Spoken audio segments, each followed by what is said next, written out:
Bring in Madison Henderson, the inaugural NSAA Girls Bowling Individual Champion. How does that feel? Oh my gosh, it is just something else to be one of like the first people ever to like win something like this, especially like in the school. You know, I went out there with like a positive mindset, knowing that like whatever I did out there, like my dad would be proud of me, and I just tried my hardest. You know, spares were crucial, so I tried to pick up every single one that I left out there, and then going into that final match, I just had to keep my head up. And no matter what the outcome was, I knew everyone was going to be proud of me walking back out there. So it just felt like, a dream come true, honestly.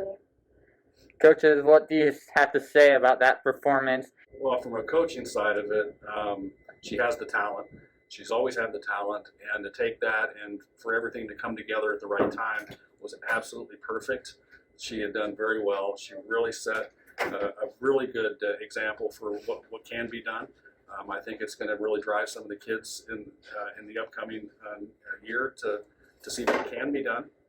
And from the dad's side, couldn't be more happier, couldn't be more proud. It was a huge dad moment. It was great for the high school, but from my side, I couldn't be happier for her. She's accomplished a lot in her early career, and I think it'll continue on at the next level. Yeah, Madison's also set a great standard for the rest of the team to strive for as an end goal for their careers as well. So, how proud of you are you of this season? I know it was your senior year, but you did get a season in, and how'd that feel? When I found out school bowling was going to be like my senior year, I was just so excited. My dad called me and he just told me that school bowling was going to be in, and I felt really excited because I wanted to like maybe show off my skills at a school level, knowing that we can put a lot out there. But I didn't know who was going to join the team, so I was a little nervous about that part. So knowing that I would get like a senior year like bowling team and having a chance at winning state and stuff like that, it felt really good to know that. What was the difference like having an NSAA bowling league compared to the typical club season?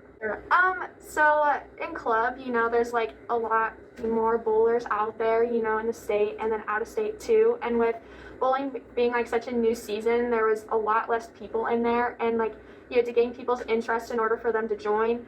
So, like trying to bowl for the school and stuff like that, and like for club, it was a very, very different experience for like how they were ran versus like how many people went out. Because we do have a lot more girls wanting to go out for school, and then we're going to try and just bring them into clubs, so then hopefully we'll have a really good club season too. So when it came to districts, the normal format, just 2 normal games and a best 2 out of 3 Baker game.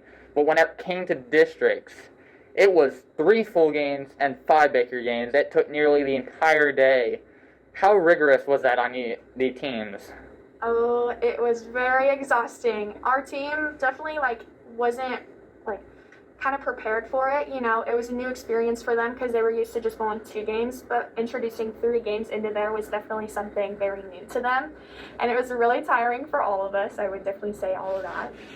But I think, going into our team kept it really strong, and we, no matter how long of a day it was, we still bowled our best, and then we came out on top. So with that being so exhausting, the gratitude at the great excitement at the end whenever you guys heard your guys' name called as number 1, both individually and team, how did that feel? So I don't know, it was just like something else hearing for the first time ever, going to districts and knowing that our team placed first and then going to state.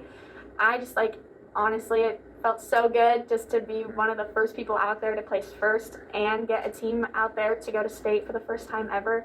So it's honestly just felt so good, taking a team to state. What was that mood on district morning? You'd have a long day. Weren't you hungry at the end? Oh yeah, definitely. The mood was very high at first. I knew going into a tournament, I always have to have a really good positive mindset and really high energy in order to bowl well. That's just me. So going into districts, I knew I had to hype up the team because the team always does better when we're all excited rather than being really, really serious on one another. So I knew high energy would equal really good bowling. So that's what I tried to do for the team that day. And so now you guys are going to graduate in May. what's your guys' next step? Like, what are you guys gonna do in college? Like, you guys got bowling scholarships, I assume? Yes, yes. So I plan to stay in-state, close to home, of course, because I've grown up here, so I just want to stay really close to home. I want to bowl in college because, you know, I've gained a love for the sport for the past 12 years, and I just hope to, like, you know, regain the love over the next 4 years in college and just, like, grow my love for the sport and hopefully, like, even become a better bowler. And so when it comes to next season in the high school bowling team, how much are you going to be around this next team next year? I'm going to try and be around as much as possible because I want to see the team grow and I want to see them succeed and like do the same thing that we did this year, but even better. I want another state champion on the team, of course, and you know, I want to pass that down, and I obviously want the team to win too. So I honestly want to be around to just see them like succeed. All right. Thank you, guys. Thank you. Thank you.